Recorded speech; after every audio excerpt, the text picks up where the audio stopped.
My name is Louis, and I live in Switzerland. This story happened 5 years ago during the winter holidays. It was an icy cold day and the snow was falling continuously, so we had to warm the house all day long with the firewood, putting it into the fireplace. My dad told us all the time that we should take care of the firewood.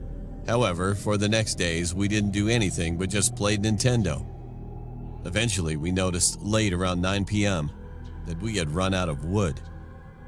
Dad got angry, so as a punishment, he sent me and my older sister to the local lumberjack who was famous in the area. His shop was located 1.5 kilometers away from our house. He was a really tall guy with a long beard and wore a black and white lumberjack shirt as a classic lumberjack. Anyway, at first he seemed very talkative. We ordered 2 bags full of wood, which were about 50 kilograms. He said, "Okay, hold on. It'll take about 15 minutes to cut and wrap everything." All of a sudden, my sister had to go to the restroom. He said that he would let her know where the toilet is, so she followed him. I was waiting for about 15 minutes, and then I noticed the place was silent. I saw neither my sister nor the man. I called my sister's name, but there was no answer. Then I got a message from my dad that if we bought the wood, then we should come home immediately. According to the local news, the police are looking for a serial killer in the village 50 kilometers from here. Dad also attached a picture, and unfortunately, he looked very similar to the lumberjack. My heart dropped. I wanted to scream, but then he came with the bag of wood suddenly. He was smiling, but I could feel that something was weird. He looked joyful. "Please ask me where's your sister," he said and winked at me. "She's certainly not far away from you." Then I noticed the red stains on his shirt. I nervously opened a wood sack, and the pink hair clip of my sister came out.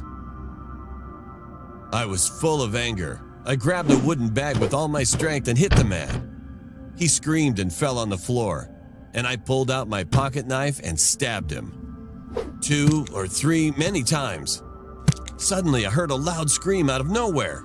"Stop, Louis!" It was my sister. "That was a prank!" She was crying. I couldn't think straight. My head was all messed up. What have I done? I killed the wrong guy. I dropped the knife and stared at his cold body. But then I recognized that I had no time. I knew that we had to get rid of this body quickly while we were still alone in the shop without employees or customers. So I quickly looked around and found a hidden room, which was locked. We kicked the door and pushed him inside. And we were about to turn on the light in the room to find a cover, but then what I found was a huge shock. The room was full of people who had been cut in several pieces, and the floor was covered with blood. The lumberjack was the real serial killer. We were so terrified that we quickly covered him with some fabric and then ran out of the shop. We ran home as fast as we could. My dad asked us what happened, but we couldn't tell our parents anything. Since that day, we always made sure that we keep enough wood before the heavy snow. And I'm still wondering if the police found all the bodies at that shop.